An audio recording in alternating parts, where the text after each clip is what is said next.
Un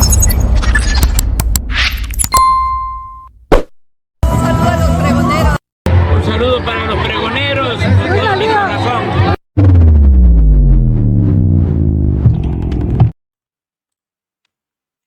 Amigos, bienvenidos a una nueva transmisión más a este su canal Pregonero Informa, servidor Irvin Rodríguez, transmitiéndoles desde el día de hoy. Nos seguimos encontrando en este sábado 2 de noviembre del 2024. Si nos estás viendo por primera vez, muchísimas gracias por tu tiempo y por tu espacio. Solamente pido tu apoyo con la suscripción para que cada día podamos ser más en esta gran familia pregonera. Amigos, vámonos leyendo la información porque otra vez se puso buenísimo esta mesa de análisis en Es la Hora de Opinar, en donde nuevamente Vanessa Romero pone en su lugar a Leo Zuckerman, llamándolo absurdo, porque sabemos que después de que se dio a conocer esta reforma de la supremacía constitucional, han utilizado varios medios y sobre todo ciertos periodistas esto para poder atacar, para buscar un ambiente de polarización y miedo, al decir que con esto pueden hacer lo que quieran, desde otra vez poner, bueno, no otra vez ponerlo, ¿verdad? Pero según él, aprobar lo de la sentencia de muerte, aprobar lo de quitarte tus propiedades, en fin, cosas que sabemos que son totalmente absurdas, porque no va a suceder, pero lo quieren pintar como siempre lo han hecho estos medios, y no es la primera vez. Un tema tan importante como lo que estamos viviendo, que es la reforma al Poder Judicial, para darle un giro y dar a entender que con esto los que van a salir perjudicados son los ciudadanos. Eso es lo que han hecho, no ahorita, lo han hecho desde hace ya un par de añitos, por no decir todo el sexenio del presidente Andrés Manuel López Obrador, y ahora iniciando con esto. Sobre todo el impresentable de Leo Zuckerman, que ni uno le embona bien. Fue así como Vanessa Romero en su cara le dijo que era un absurdo. A ver si después de esto el señor ya no le invita más, porque así le cayó la boca.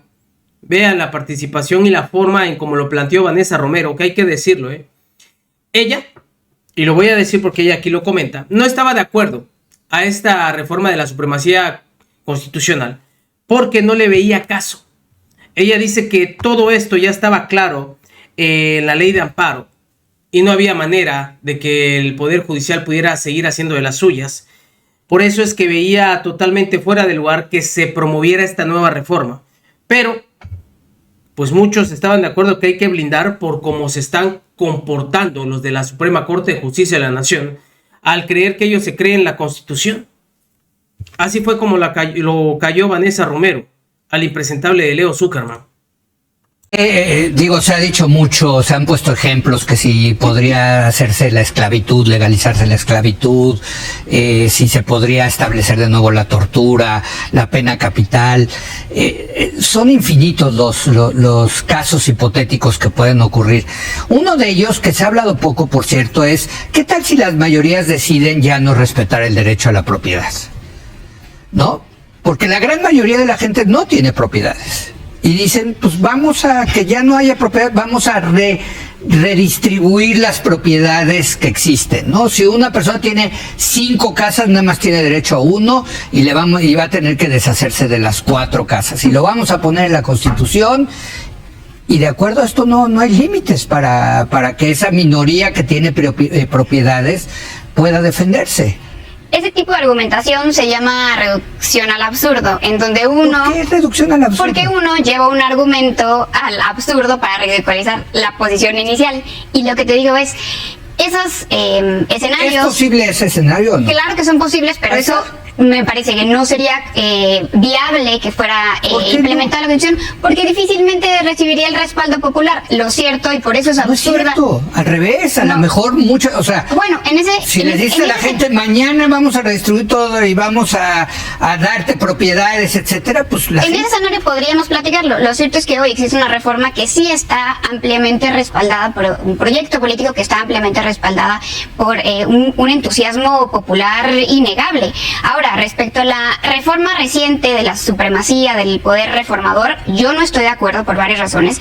Uno, creo que no era necesaria porque la reforma judicial no corre ningún riesgo por las razones que ya he mencionado. Ok. Inclusive creo que no corre ningún riesgo en materia de inconvencionalidad, es decir, que la Corte Interamericana nos diga que es violatoria de derechos humanos, no solo porque no me queda Pero claro entonces, ¿por que... qué lo ¿Por qué hicieron? lo hicieron, pues? Vanessa. Yo creo que el Poder Judicial, con este tipo de tretas, los orilló a eso. A ver, Por eso yo regreso a lo que señalaba originalmente. Lo que le señala al contrapeso cómo debe funcionar, el parámetro de legalidad, es la Constitución misma. Y la Constitución misma no es que sea de Morena.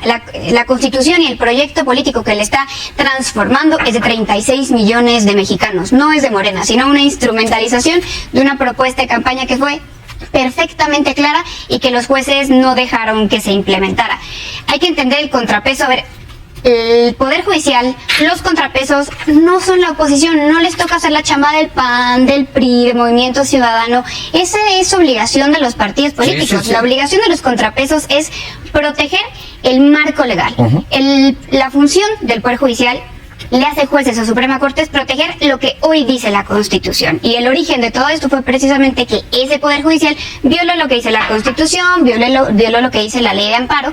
Viene sentido, por eso estamos en este escenario. Yo digo que es sintomático de cómo estaba funcionando el Poder Judicial, todo lo que ahora está ocurriendo, no solo porque han estado actuando ilegalmente en beneficio de sus propios privilegios, sino también porque entendemos que el Poder Judicial no tiene contrapeso. Si al Poder Judicial se le ocurre actuar ilegalmente, no hay nada que hacer al respecto. Habla Melissa de la revisión de los recursos judiciales, pero esa revisión, como se ha dicho ad nauseam, la iban a revisar los propios desahuciados. sí hay un medio contrapeso había, que era el juicio político de los ministros de la Corte, ¿no? Bueno, pues está el Consejo de la que ya no, Judicatura, Morena. que Por era cierto, un chiste. también tiene otro muy importante poder la legislatura sobre el Poder Judicial, que es el dinero. La bolsa. La bolsa. Los pueden dejar sin dinero, ¿eh? Los pueden dejar sin dinero. Pero en fin, Vanessa, una constitución lo que refleja es una serie de valores, de principios fundamentales de esa sociedad, ¿no? Tanto en materia de derechos humanos como en materia de organización del gobierno, ¿no? Y en materia de organización del gobierno está la división de poderes, ¿no? Está el tema de la no reelección del Ejecutivo, que es algo muy importante para los mexicanos. En fin, son esos valores que nos da nuestra historia. La pregunta es quién define esos valores, Claro. ¿no? Aquí se nos plantea una disyuntiva: contrapesos o supremacía constitucional. Supremacía del poder reformador, ¿no? Más Pues bien. que básicamente Sí. es el que reforma la Constitución, Sí. aunque no sea el reformador o el poder de creación originario. Mm, Considero que es una falsa disyuntiva porque no son conceptos que se excluyen, sino que son interdependientes, están entrelazados.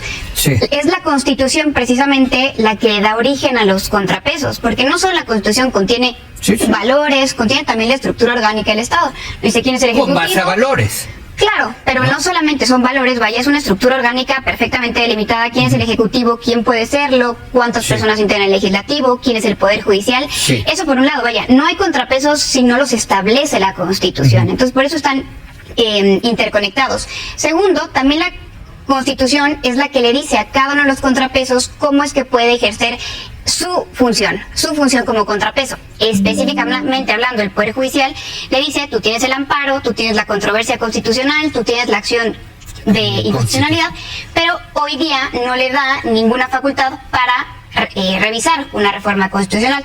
Y tercero, que la Constitución es el parámetro mismo de revisión constitucional. Algo es constitucional o no, y parece un trabalenguas, pero particularmente en función de lo que dice la propia Constitución. Pero a veces, No es- a veces hay silencios o hasta contradicciones en esa... Claro, pero vaya, es la Constitución el instructivo de los demás poderes, no a partir de su idea de Estado, sino de lo que se determinó en el legislativo, que es el Estado mexicano.